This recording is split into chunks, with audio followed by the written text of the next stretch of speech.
Let's talk about key signatures. Keys either have sharps or flats. We will start by talking about the sharps. All of these keys displayed here have sharps in their key signatures. On the staff, we write these sharps in a particular order. They will always appear in this order. Let's talk about what that looks like. If you take a look at our arrow, it shows the order of the sharps. The number underneath corresponds with the order in which it appears on the staff. Look at the staff, either the bass or the treble clef, depending on which you are more comfortable with. Look at the left-hand side of the staff. The furthest left sharp is the F sharp. This will always be the first sharp written in the staff. The next sharp to the right is the C sharp. It will always be the second sharp written in the staff.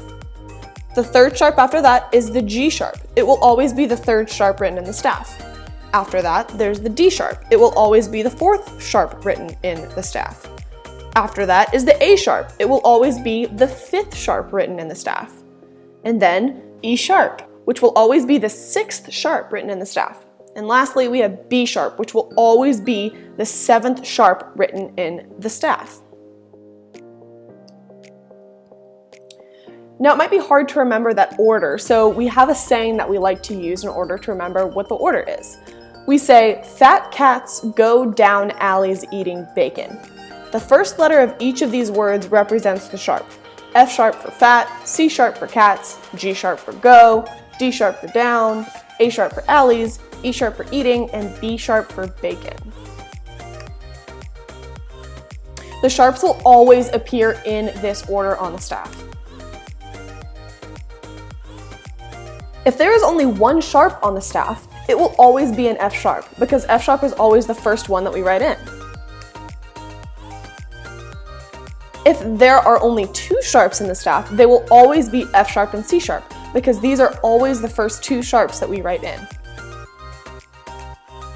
Let's talk about the flat keys. All of these keys displayed here have flats in their key signatures. Just like the sharps, we write them in a particular order on the staff. Let's talk about what that looks like.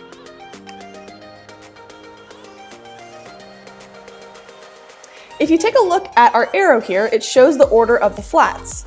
The number underneath corresponds with the order in which it appears on the staff. It is completely opposite of the order of the sharps. Look at the staff, either the bass or the treble clef, depending on which you are more comfortable with.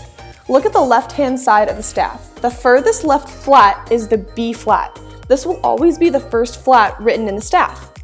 The next flat to the right is the E flat. It will always be the second flat written in the staff. The next flat over is the A flat. It will always be the third flat written in the staff. After that is the D flat, which will always be the fourth flat written in the staff.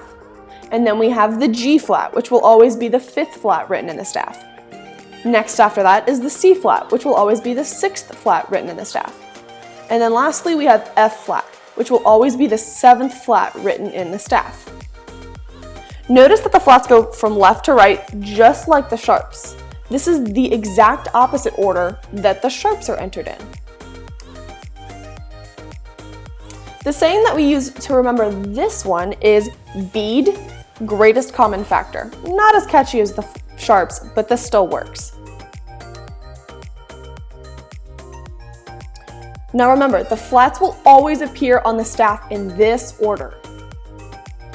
If there is only one flat in the staff, it will always be a B flat, because B flat is always the first flat that we write in. Similarly, if there are only two flats in the staff, we know that they will always be B flat and E flat, because those are always the first two flats that we write in. Take some time by going back into Schoology and completing the assignments that follow along with the Key Signatures number 1 assignment.